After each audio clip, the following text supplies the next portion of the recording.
Mid line आकलन 2021-22 के प्रायोजनाकार कक्षा 6 के विज्ञान, गणित एवं सामाजिक विज्ञान के प्रश्नों के बारे में बताऊंगा। आपको प्रत्येक विषय में 3 से 4 प्रश्न दिखेंगे, जिसमें से 2 प्रश्नों को आपको करने के लिए शिक्षक बोलेंगे, उन्हीं को आपको कंप्लीट करके लाना है। प्रत्येक प्रश्न 5 अंक का है, अर्थात 2 प्रश्न आप करेंगे तो आपको 10 अंक मिलेंगे। ये वीडियो उपयोगी और अच्छी लगे तो इसको लाइक और शेयर अवश्य कर देंगे। जिस भी विषय के प्रायोजनाकार हम पेपर या कॉपी में बनाएंगे, उसमें सबसे ऊपर लिखेंगे मिड लाइन आकलन 2021-22 प्रायोजनाकार कक्षा 6, और जिस विषय का प्रायोजन आप तैयार कर रहे हैं उनको उस विषय को यहाँ लिख देंगे, नाम लिखेंगे, अपने विद्यालय का नाम लिख लेंगे। सबसे पहले हम विज्ञान एवं प्रौद्योगिकी को देखते हैं। इसमें कुल 3 प्रश्न हैं। पहला है जल के शुद्धिकरण की आवश्यकता क्यों और कैसे से संबंधित पोस्टर बनाएं तथा घर के सदस्यों से चर्चा कर लिखें। ड्राइंग शीट जो होती है उसे ले लेंगे और उसमें जल के शुद्धिकरण की आवश्यकता जैसे चित्र में दिख रहा है, कुछ इसको आधार लेके बना सकते हैं। इसी तरह आपको कुछ अलग से अपने तरीके से बनाना है, अपने विषय वस्तु से बनाना है, रंगीन बनाना है, रंग अच्छे से भरना है, अपने घर के लोगों से चर्चा करके उसमें लिखना भी है। इस तरह से ये पूरा हो जाएगा। दूसरा है परिवेश की सामग्री का उपयोग कर सौर परिवार का मॉडल का निर्माण कीजिए। आपके पास जो उपलब्ध है, जैसे इस चित्र में दिखा रहा हूं उस तरह एक सौर परिवार का मॉडल आप मिट्टी से बना सकते हैं, पेपर से बना सकते हैं, थर्माकोल से बना सकते हैं। जो भी आपके पास सामग्री उपलब्ध हो उससे मॉडल तैयार करना है। तीसरा प्रश्न है अपने आसपास पाए जाने वाले विभिन्न वस्तुओं को एकत्र कर इनका अवलोकन कर इन्हें अवस्था के आधार पर वर्गीकृत करिए। पदार्थ की हम अवस्थाएं जानते हैं, ठोस, द्रव और गैस।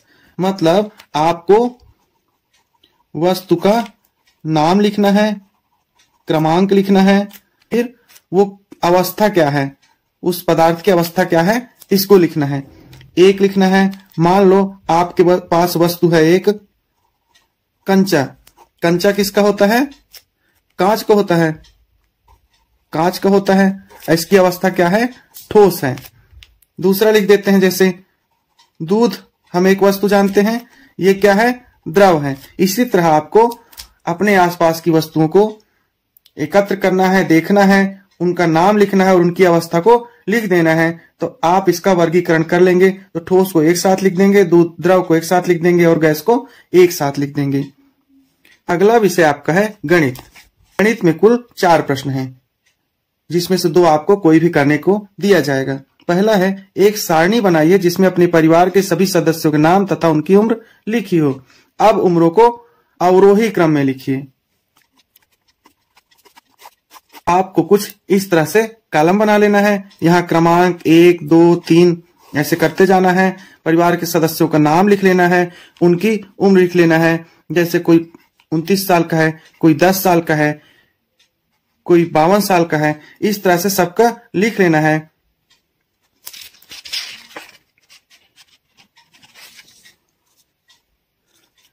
उसके बाद कहा गया है अवरोही क्रम। अवरोही क्रम का मतलब होता है बड़े से छोटे क्रम की ओर। तो इसमें उम्र को कैसे करेंगे? जब हम लिस्ट बनाएंगे तो उसमें सबसे अधिक उम्र का, जैसे सबसे अधिक उम्र का कौन है?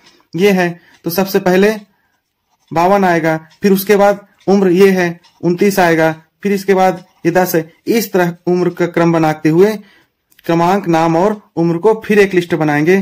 तो 52, 29, 10 ये अवरोही क्रम में हो गया। और इसके बाद क्रमांक 1, 2, 3 जितना इसमें रहेंगे उतना इसमें भी रहेंगे। फिर ये जिस उम्र के हैं उन लोगों का नाम यहाँ पर लिख देंगे। इस तरह से आपके ये वाली सूची कंप्लीट हो जाएगी। प्रश्न 2 को ध्यान से देखेंगे, एकदम आसान है। सारणी में पहली व दूसरी पंक्ति में जिस प्रकार सभी खानों को भरा गया है अन्य पंक्तियों को उसी प्रकार भरिए। जैसे क्रमांक 1 में लिखा है पहली पूर्ण संख्या, कोई भी संख्या आपको चुन लेना है। जैसे यहाँ पर 3 चुन लिया गया। दूसरी पूर्ण संख्या जो आपकी इच्छा हो, जैसे यहाँ पर 12 भर दिया गया। ये पहली संख्या, ये दूसरी संख्या। अब बोल रहा है पहली पूर्ण संख्या धन दूसरी पूर्ण संख्या, यानी पहली पूर्ण संख्या धन दूसरी पूर्ण संख्या 3 धन 12 बराबर 15। योगफल पूर्ण संख्या है या नहीं? ये 15 जो है पूर्ण संख्या है या नहीं है। यदि ये ऋण में आता है, यदि ये दशमलव में आता है या बटे में भिन्न के रूप में आता है तो पूर्ण संख्या नहीं होती है। फिर लिखा है पहली पूर्ण संख्या ऋण दूसरी पूर्ण संख्या।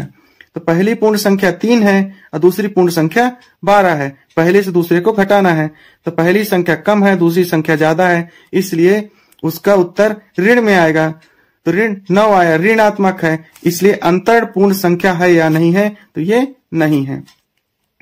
पहली पूर्ण संख्या का गुणा दूसरी पूर्ण संख्या से करना है, यानी 3 गुणा 12 से करना है, दोनों का उत्तर 36 आया। तो क्या यह पूर्ण संख्या है या नहीं है, तो यह है। देखिए 36 पूर्ण संख्या है। पहली पूर्ण संख्या का दूसरी पूर्ण संख्या से भाग देना है, 3 में 12 का भाग देंगे तो 1/4 आएगा, तो ये पूर्ण संख्या नहीं है। इसी दूसरे उदाहरण को देख लेते हैं। जैसे पहली पूर्ण संख्या इसने 6 ले लिया, दूसरी को 2 ले लिया, दोनों का योग करना है, 8 आया, यह पूर्ण संख्या है। यहाँ पर पहली से दूसरी घटाना है, 4 आया, तो यहाँ पर ऋण में आया था, लेकिन यहाँ पर धन में है, क्योंकि पहली संख्या बड़ी है, दूसरी संख्या छोटी है, इसलिए यह है। पहली से दूसरी गुणा करना है, ये भी पूरा आया, इसलिए है।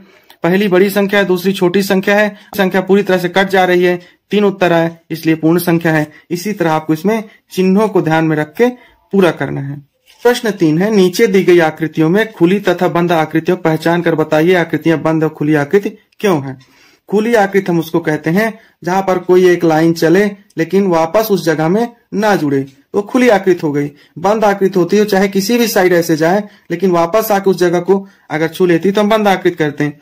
इसमें आप देख सकते हैं कि बंद आकृति कौन सी है, खुली आकृति कौन सी है। जैसे दोनों छोर आपस में नहीं जुड़ रहे तो खुली आकृति हो गई, इसका पूरा छोर आपस में जुड़ा हुआ है इसलिए बंद आकृति हो गई। टेबल दिया हुआ है, अपने आसपास दिखाई देने वाली 5 आकृतियों के चित्र बनाइए, उसे बंद खुली आकृति में बांटिए। प्रश्न 4 है, अपनी कॉपी में अलग अलग माप के 3 वृत्त बनाइए तथा निम्न सारणी को पूर्ण करिए। एक उदाहरण देखना है।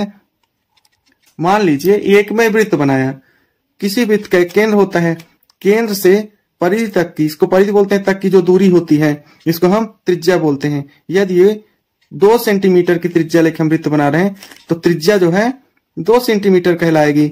अब व्यास किसको बोलते हैं, इसी को पूरा अगर यहां तक खींच दे दूसरे भाग को तो इसको हम पूरे को क्या बोलते हैं, व्यास बोलते हैं। व्यास 2 × 2 = 4 सेंटीमीटर हो जाएगी।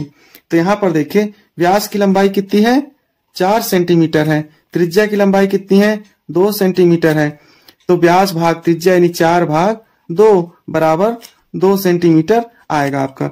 इसी तरह और भी आकृतियां, वृत्त अलग अलग त्रिज्या को बना लेना है, त्रिज्या का डबल व्यास में लिखना है, त्रिज्या यहाँ पर लिख देना है और व्यास में त्रिज्या का भाग दे देंगे तो 2 आ जाएगा।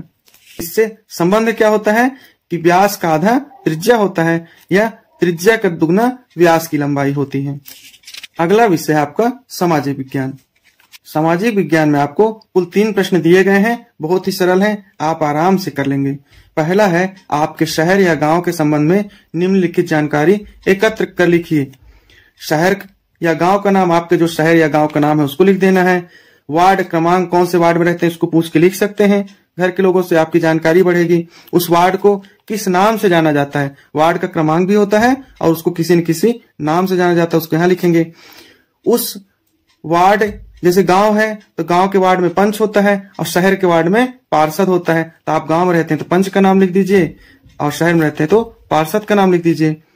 5वां है सरपंच या महापौर। सरपंच गांव का होता है, सरपंच गांव का होता है, महापौर शहर का होता है। तो अगर आप गांव में रहते हैं सरपंच का नाम लिखिए और शहर में रहते हैं तो महापौर का या नगर पालिका अध्यक्ष का नाम लिखिए। दूसरा है, आप अपने गांव या शहर में धान की फसल के बारे में निम्न जानकारी एकत्र कर लिखिए। इसको आपके बड़ों से पूछना है। धान की फसल कब बोई जाती है, बारिश की शुरुआत में जुलाई के आसपास, कौन सी मिट्टी में बोई जाती है, ये आपको पूछना है कि रेतीली मिट्टी में बोई जाती है कि लाल मिट्टी में कि काली मिट्टी में, जो आपको बताएंगे उसको आप लिख देंगे। सिंचाई के कौन कौन से साधन उपलब्ध हैं, जो भी साधन आपके गांव शहर में उपलब्ध होंगे उसको आपको लिखना है कि ट्यूबवेल है कि कुआं है कि नहर है, जो भी सुविधा होगी उसको लिखना होगा। चौथा है, फसल को बोने के लिए कैसी जलवायु की आवश्यकता होती है। 5वां पॉइंट है, कौन सी खाद का उपयोग किया जाता है। आपके आसपास खेतों में जिन खादों का उपयोग किया जाता है उसको आप लिखेंगे, यूरिया है, फास्फेट है, डीएपी है, जो भी होगा आप पता करेंगे, पूछेंगे, उसको लिखेंगे। धान कहाँ बेचा जाता है, सेवा सहकारी समितियों में कि मार्केट में, जहां भी बेचा जाता है वो पता करेंगे, उसको लिखेंगे। किसानों की क्या क्या समस्याएं हैं ये भी आप पता करेंगे कि बीज की समस्या है कि पानी की समस्या है, जिस तरह की समस्याएं होंगी उनको आप यहाँ पता करके लिखेंगे और इन समस्याओं के समाधान हेतु आप क्या सुझाव देंगे वो यहाँ पर लिखेंगे। एक प्रश्न 3 है, आप अपने गांव या शहर के बुजुर्गों से औषधि वनस्पति के बारे में जानकारी एकत्र कर लिखिए। उन पेड़ पौधों के बारे में जानकारी लिखना है जिनका उपयोग औषधि यानी दवाई बनाने के काम आता है। तो पौधों के नाम लिख सकते हैं, नीम, तुलसी, जो भी आपके जानकारी मिलेगी उसको लिखेंगे। उसकी क्या विशेषता होती है, इसका किन चीजों में उपयोग होता है, इन सबको आप लिख देंगे तो ये भी आपका प्रश्न पूरा हो जाएगा। इस प्रकार आप विज्ञान, गणित और सामाजिक विज्ञान का अपना मिड लाइन आकलन 2021-22 को अच्छे से पूरा कर लेंगे और सभी विषयों में 10-10 अंक प्राप्त कर लेंगे। यह वीडियो पूरा देखने के लिए बहुत बहुत धन्यवाद।